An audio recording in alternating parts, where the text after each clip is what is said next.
Now at 5, Freeman Health System announces the location for a new hospital coming to southeast Kansas.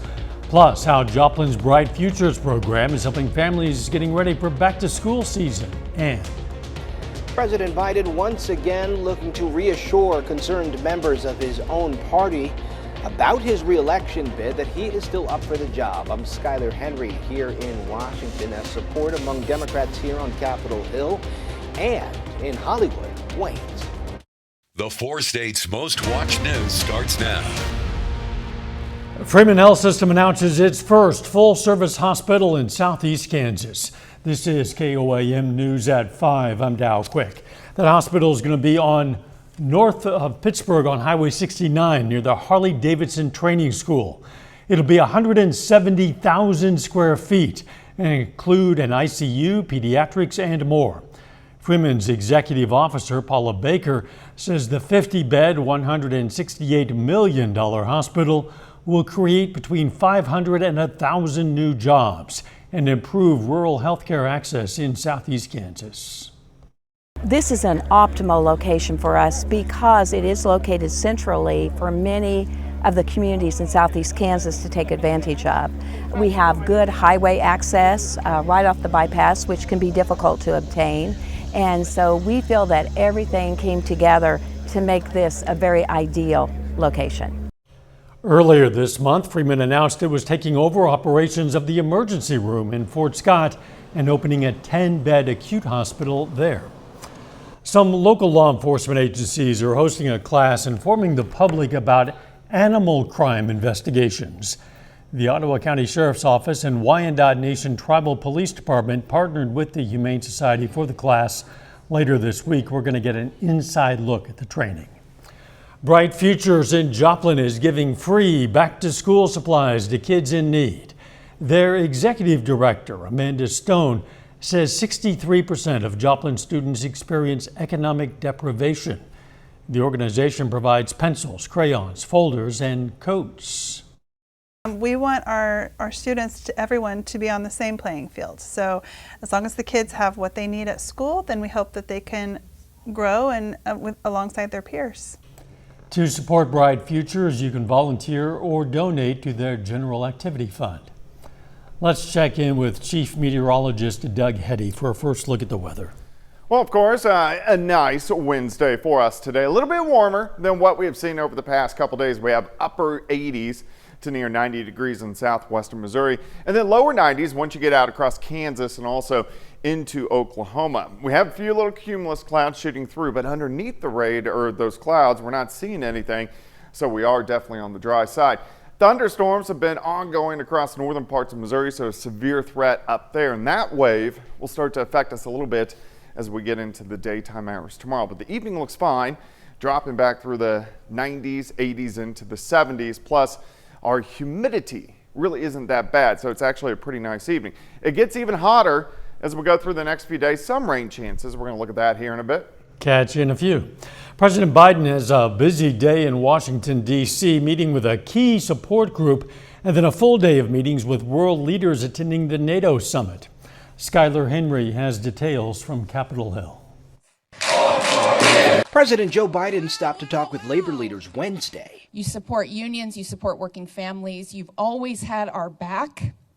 We have your back. Unions have always been a key support group for the president during election years, and he's counting on them again this year. I said I was going to be the most pro-union president in American history. Well, guess what? I am, and I'm staying there. The president then headed to the NATO summit for talks with world leaders. Former House Speaker Nancy Pelosi said Wednesday morning that the NATO meetings are a chance for the president to show that he is still up for the job, even as he fights to hold on to support from congressional Democrats. Let him deal with this NATO conference. This is a very big deal. Let's just hold off. Whatever you're thinking, either tell somebody privately, but you don't have to put that out on the table until we see how we go this week. But defections continue, with Pennsylvania Congressman Pat Ryan the latest to call on President Biden to step aside, while other lawmakers have not yet decided where they stand. I'm listening to the legitimate concerns of Ohio voters. My job is to fight for them on everything. Actor George Clooney, who headlined a fundraiser that raised a record amount of money for the president, also called on Biden to step aside. Clooney penned a New York Times op-ed saying the Biden who showed up at the fundraiser was, quote, the same man we all witnessed at the debate. Skyler Henry, CBS News, Capitol Hill. Former President Donald Trump called into a radio show today and said he's pretty well set on who he'd like to have as his vice presidential nominee, but says he will not be announcing that pick until closer to next week's Republican National Convention. The criminal trial for actor Alec Baldwin got underway in New Mexico today. Baldwin is charged with involuntary manslaughter for the death of cinematographer Helena Hutchins after a prop gun he was holding went off on the set of the movie Rust in 2021. Prosecutor claims that on the day of the shooting, Baldwin went off script, declining multiple opportunities for standard safety checks and instead, quote, did his own thing with the prop gun. Baldwin insists he is not guilty and he did not pull the trigger. Still ahead, keeping your cool despite the heat. Experts say these scorching temperatures can affect your mood. I'm Danya Backus with how you can beat the stress or anxiety you may be feeling in the heat. And later we look at the growing sales of full body deodorants. Topping today's Health Watch, a new Gallup survey finds people around the world are struggling with their emotions on a daily basis. According to the survey, about 23% of people worldwide reported feeling loneliness at many points of the previous day. Those emotions were often combined with intensifying feelings of physical pain, worry, sadness, stress, and anger. So look at the quality of your relationships and say, do I feel seen and validated and appreciated? Do I have a good mix of what I call activity partners, people to go to a yoga class with, people to go on a hike with, but then also do I have these deeper connections? So we want to have a mix of micro connections, talking to the barista, talking to your dog walker, but also deep and meaningful connections in your life where you can feel vulnerable and open up to share.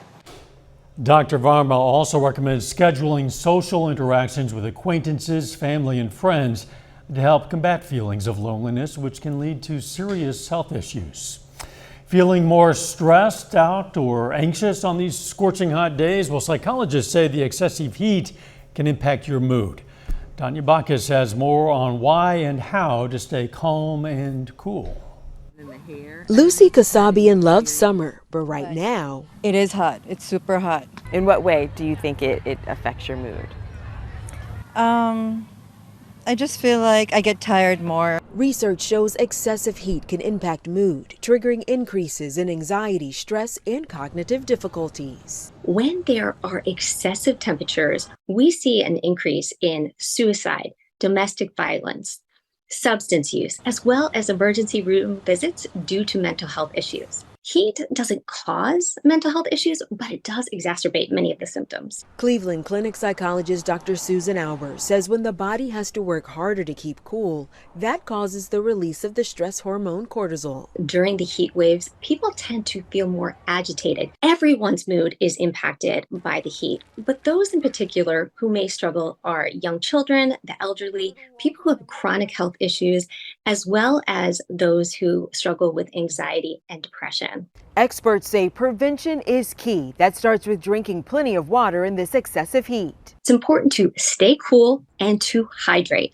Stay indoors during the hottest part of the days. Put a cold washcloth on your head, your forehead, or your neck. Be sure to monitor for signs of heat exhaustion, such as heavy sweating, dizziness, fatigue, headache, and fast heartbeat. If you just completely dehydrate yourself, it definitely affects your mood. And eating foods with high water content like watermelon and popsicles can also help you stay cool and calm. Danya Bacchus, CBS News, Los Angeles. Heat can also impact our sleep, and doctors say that disruption can make us more irritable and have trouble functioning. And that is a look at today's health news. A little later, our pet vet on call. Hi, I'm Dr. Eva Dudek from Parsons Pet Hospital. Coming up, we're going to tell you about taming a fox. Plus, the heat kicks in even more over the next few days. We're going to look at that coming up.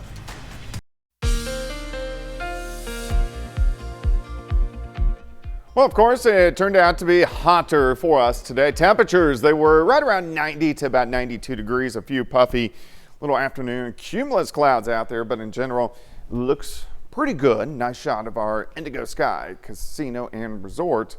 Of course, Indigo is just outside of Seneca, Missouri. All right, let's look at the temps. We're sitting at 87 in Stockton, 88 in Neosho, 90 at Grand Lake, 91 in Miami, Pittsburgh, 89, 91 in Independence. Yates Center is sitting at 90 degrees. We can go outside. Here's 7th. Here's Rangeline. Winds are pretty much calm, but that temp, hot, sitting at 90. Of course, visibility is pretty good. Here's been the good news. Our dew points haven't been that bad past couple days. This measures how much humidity we're going to get. So you can see dew points right around 60. That puts us kind of in that not bad range. And the humidity, yeah, it's going to creep up a bit over the next couple days, but at least it's not going to be too high as the heat increases. Temperatures slide back through the 90s, 80s, 70s to near 70 later on tonight. A few little cumulus clouds rotating through. Besides that, we're dry. We're going to stay dry as we go through the overnight hours. Severe thunderstorm watch is out across northern parts of Missouri. You can see a band of showers and thunderstorms kind of diving off toward the south and to the east. These are going to stay to our north, but it'll be that weak little wave that starts to affect us tomorrow, giving us some chances for showers and thunderstorms. Besides that, most of the central plains really looking pretty good. All right, let's zoom in. Let's go through the evening hours. Dying showers and thunderstorms. Here's midnight. An isolated shower in our northern counties. Most of us are going to stay dry tonight. By 6 a.m., starting the day at about 70, partly sunny skies. By noon, we'll be in the upper 80s to near 90 degrees. Once we get into the afternoon, a little bit hotter. Greenfield 91, 92 in Neosho, 96 in Veneta, 94 in Coffeyville, Fort Scott up to about 94, but also notice these isolated thunderstorms popping up. Probably only affecting about 20 to 30% of us, so I'm going to go a 30% chance, but they are going to be out there throughout the afternoon into the evening hours. Here is 6:30 p.m., and then they will start to fizzle apart and push off toward the east as we go through the overnight hours. But still a spotty shower through tomorrow night and then into Friday morning, and then I think Friday afternoon we are going to be dry, and then we heat up again as we go to about 95, 96, 97 degrees for highs by the time we get into Friday afternoon. So it is going to heat up over the next couple days. 72 in the morning, 88 by noon, 94 for a high, isolated thunderstorms once we get into the afternoon. Then the heat really starts to kick in. So mid-90s on Friday. Once we get into Saturday, mid to upper 90s across the region. And then again, upper 90s for Sunday. Thankfully, the humidity won't be extremely high, which is definitely good news. 94 tomorrow, 95 Friday, 97s Saturday and Sunday. Triple digit heat Monday, Tuesday into Wednesday, and then a cold front's going to slide in, giving us chances for thunderstorms and dropping our temps back down to a realistic number. Triple digits, that would be hot. Humidity or not, that's officially correct, hot. but we don't want the high humidity no, with it. You're right. I'll give you that. Thanks, Doug. Protecting more than just your armpits, we're going to check out the growing popularity of full-body deodorant. That's coming up. Topping today's Consumer Watch, the Department of Justice says it squashed a Russian-led attempt to spread disinformation in the U.S. Officials say there was a pair of internet domains that were seized, as well as hundreds of social media accounts allegedly used by Russian operatives. A so-called bot farm had used artificial intelligence to develop these false profiles that claimed to be U.S. citizens. The Justice Department says the phony accounts would post pro-Russian comments regarding the Kremlin's war against Ukraine. Summer is the season of sweat, and to beat the side effects that can come with it, more people are reaching beyond underarms to whole-body deodorant solutions. Bradley Blackburn has more on the booming new product category. It's a product flying off store shelves that many don't talk about. Want to know a secret? More than just my armpits stink. That's why I use Secret Whole Body Deodorant everywhere. Secret is just one of the big brands now selling deodorant for the entire body. Dove, Old Spice, and others now jumping into a category created by a startup called Lumi. For under boob, tummy folds, thigh folds, butt cracks, even feet. A little goes a long way. Maybe you've seen the raw ads on TV or TikTok from their founder, Dr. Shannon Klingman, a gynecologist who invented the product in her kitchen. Any place where we have skin touching skin, there's a potential for odor. Dan Griffiths is Lumi's president. Sales grew to more than $300 million last year, and the company has now added a full body line geared to men. But the core customer is female. We do have a pretty large following among women aged 35 to 55. This full body boom echoes how underarm deodorant was popularized decades ago. That's why I always use Stop It spray deodorant. First convincing women and later men that odor was an embarrassment. But does it really work on men? Yeah, doggone right it does. One of the best ways to, make us do a thing or change our behavior is to create a social taboo about it. Sarah Everts wrote the book on the history of sweat. She's not surprised full-body products are popular, but questions whether they're necessary. You might as well just wear perfume and try and complement your body odor. Whether driven by ads or by real need, it's clear more bodies are using it. Do you think there's more room to grow here? We see lots of opportunity. Inspiration from perspiration as more companies promise to stop the stink. Bradley Blackburn, CBS News. Our pet vet on call next.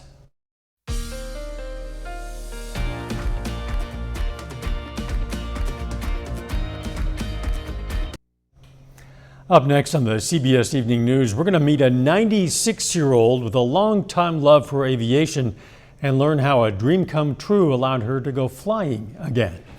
Then on KOAM News at 6, we're going to have more on Freeman Health System's announcement about a new Southeast Kansas hospital. Plus, how the city of Baxter Springs, Kansas is using a new art grant. And we'll meet the 4 Frontenac High School wrestlers competing in the national championships this weekend. Stay with us for the CBS Evening News and then KOAM News at 6. In parts of the 4 states, you could occasionally come across young, orphaned wild animals. Well, today's question for our pet vet on call, can you domesticate a fox? I'm not sure you really mean domesticate. There's a difference between domesticate and tame. Domestication is a permanent modification, genetic modification, where an animal or species evolve to need humans for survival, as opposed to taming, which is a learned behavior of an animal accepting a human, trusting them, befriending them, even seeking them out for treats. You might be able to pet them, pick them up, maybe even bring them in the house and make pets out of them, but their instinct always supersedes that domesticated appearance. And when that emerges, that behavior can even be dangerous. So my recommendation is, yeah, tame them, but respect their wildness and let them be wild. You know, we invite questions from anyone. If you have a question, you just send it to petvet@koamtv.com. Dr. Eva Dudek from the Parsons Pet Hospital answers a different question or brings us a fun fact every Wednesday on KOAM News at 5. You can also find answers to previous questions on our website. Now let's check out our picks of the litter for the week. From the Joplin Humane Society, we have Thor, a young male short-haired cat. And from the Southeast Kansas Humane Society, we have Strawberry, a 1-year-old female pit bull terrier who the shelter says is very sweet with people. If you're looking for a pet, why not check out your local Humane Society? Look at those 2 cute ones there. They always have a bunch of them. The weather getting warmer and warmer day by day. Yeah, heating up a little bit as we go through the next couple days. Today we made it 90, 91 degrees, 94 tomorrow. We are going to have a few isolated afternoon thunderstorms and then a few on Friday, especially in the morning, 95. Upper 90s over the weekend, but it's going to be dry and then triple-digit heat moving into early next week and then hopefully cooling down a bit late next week. We will need it by then for sure. Thanks for joining us. The CBS Evening News is next. And of course, we're going to be right back here for KOAM News at 6. See you then. Let's make it a great evening.